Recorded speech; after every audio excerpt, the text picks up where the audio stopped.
राम कथा में जटायु, वृद्ध जटायु ने खल के सिर पर उड़ आघात किया, किंतु पक्ष उसका पापी ने काट के तुसा गिरा दिया। गया जटायु इधर सुर पर को, इधर दशानन लंका को, क्या विलंब लगता है आते आपद को आशंका को, आपद को आशंका को।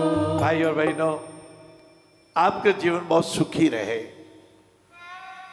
यदि मैं व्यासपीठ पर विराजने का सौभाग्य प्राप्त करके प्रैक्टिकल आपको नहीं कहूं तो अपने कर्तव्य की पूर्ति से पीछे रह जाऊंगा।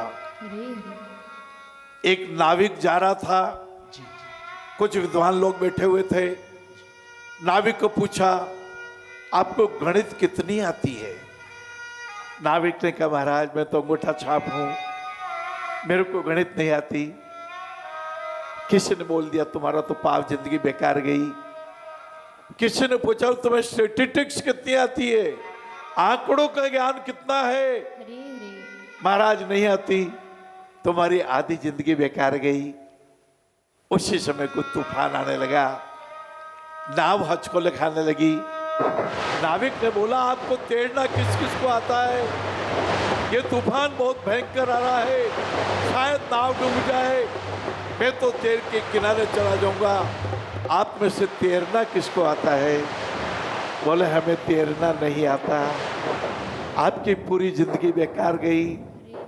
अरे ये धन, ये संपत्ति, ये बाहुबल, ये भुजाओं का बल, ये मुट्ठियों का बल, ये धरती का बल, ये प्रॉपर्टी का बल, ये अपने परिवार का बल, ये समाज का बल किसके काम आएगा? दीन दुखी के काम आना चाहिए। सीता जी का हरण हो गया। आप जटायु जैसे बन जाना, किसी के काम आ जाना।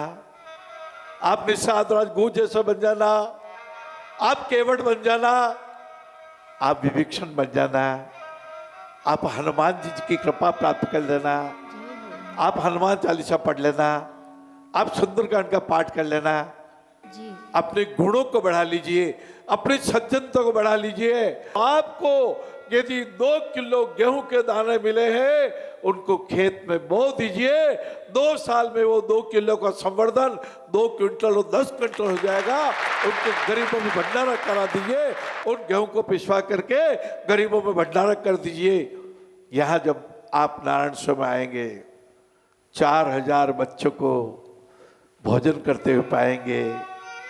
इन 4000 बच्चों को दूध पीते हुए पाएंगे।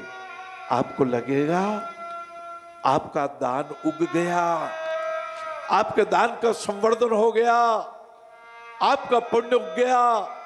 संत एकनाथ जी ने सुना, कुछ बच्चे जा रहे थे। एक बच्चा बोला, देसी घी की खुशबू की, मिठाइयों की खुशबू आ रही है, हम तो 3 दिन से भूखे हैं, सूखी रोटी भी नहीं मिली। पिता ने कहा, बेटा अपन तो दुखी है, अपन कम भाग्य लेके आए हैं, अपन तो गरीब लोग हैं, ये अमीरों के लिए मिठाइयाँ बन रही है, चल बेटा चल, अपने भाग्य में नहीं है। संत एकनाथ जी ने सुन लिया, तुरंत दौड़ पड़े, हाथ जोड़ के उनको बिठाया, उनको भोजन कराया। पर सायंकाल के समय में अमीर लोग नाराज हो गए, अरे स्थान अपवित्र हो गया, अरे दीन दुखी को भोजन करा, स्थान तो पवित्र हो जाना चाहिए, स्थान तो भाग्यवान हो जाना चाहिए, ये स्थान अपवित्र पे कैसे हो गया? ये गणित गलत कैसे हो गई?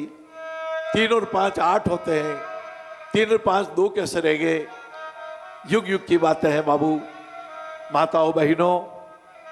उस समय तथा कथित बड़े लोग चले गए गुस्सा होके।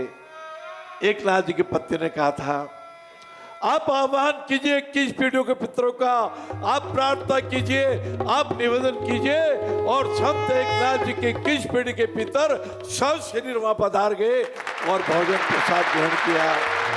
ये कथाएं केवल लिखी हुई नहीं है, अपने जीवन में ढाल लीजिए।